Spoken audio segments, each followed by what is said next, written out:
আশ্চর্য হয়ে প্রশ্ন করলো, বন্ধু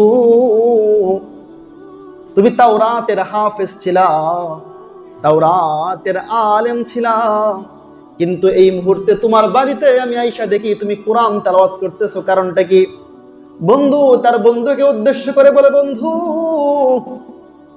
মদিনায় গিয়েছিলাম, মদিনায় নাকি মুহাম্মদ নামের একজন নবীর আবির্ভাব হয়েছে, ব্যবসার উদ্দেশ্যে মদিনায় গিয়েছিলাম, যখন শুনেছি একজন নতুন নবী নাকি দুনিয়ার বুকে আগমন করেছে, নতুন নবী মুহাম্মদকে দেখতে আমি গিয়েছিলাম। আমার চোখের দৃষ্টিটা যখন মুহাম্মদের উপর পড়লো, ওয়াল্লাহি আল্লাহর কসম, এত সুন্দর চেহারার মানুষ আমি দুনিয়ার বুকে আর দেখি নাই। চেহারাটা দেখার সাথে সাথে আমার দিলের মধ্যে একটা বাড়ি দিয়েছে। কিছুক্ষণ পর শেষ নবী মুহাম্মদ যখন কোরআন তেলাওয়াত করতেছিল, এত সুন্দর কোরআন তেলাওয়াত, তার তেলাওয়াত শুনতে শুনতে আমার দিলটা তার দিকে মাইল হয়ে গিয়েছে, মুতাওয়াজ্জিহ হয়ে গিয়েছে।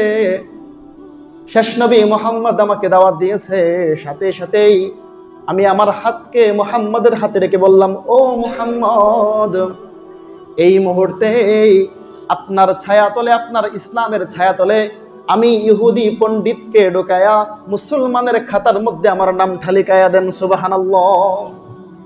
বন্ধুকে এভাবে বন্ধু বলতেছে, আরে আমি তো গিয়েছিলাম মদিনায় ব্যবসার উদ্দেশ্যে, মুহাম্মদের চেহারা দেখায় আমি হতভম্ব হয়ে গিয়েছি, মানুষ এত সুন্দর হয় কি করে? তেলাওয়াত শোনার পরে আমার দিলের মধ্যে নূর ঢুকেছে, আমি ইসলাম গ্রহণ করেছি। তো যেই বন্ধু কাহিনী শোনাইতে গিয়েছিল, ওই বন্ধু বলতেছে, বন্ধু আমি তোমাকে একটা কাহিনী শোনাইতে আসলাম, গত 8 দিন আমার সাথে এই কাহিনীটা ঘটছে। আমি তেলাওয়াত করতেছি, মুহাম্মদের নাম আসছে, নাম কাইটা দিছি, এভাবে এক জায়গায় কাটি, 2 জায়গায় উঠে, কাটতে কাটতে কাটতে কাটতে 8 দিন কেটেছি, 16 জায়গার মধ্যে আমার কিতাবটার মধ্যে মুহাম্মদের নাম উঠে গিয়েছে। সুবহানাল্লাহ। বন্ধু তার বন্ধুকে উদ্দেশ্য করে বলে, বন্ধু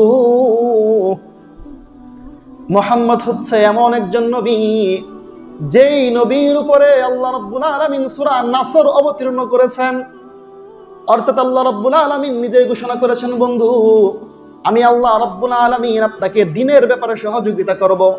ওরে বন্ধু, সেই দিন বেশি দূরে নয়, তুমি যদি এইভাবে মুহাম্মদের নাম কাটতে কাটতে কাটতে কাটতেই থাকো, সেই দিন বেশি দূরে নয়, আমার আল্লাহ রাব্বুল আলামিন তাওরাতের সমস্ত বাণীগুলো, লেখাগুলো মুছে দিয়ে শুধু মুহাম্মদের নাম দিয়ে তাওরাত কিতাব ভরে দিবেন। সুবহানাল্লাহ।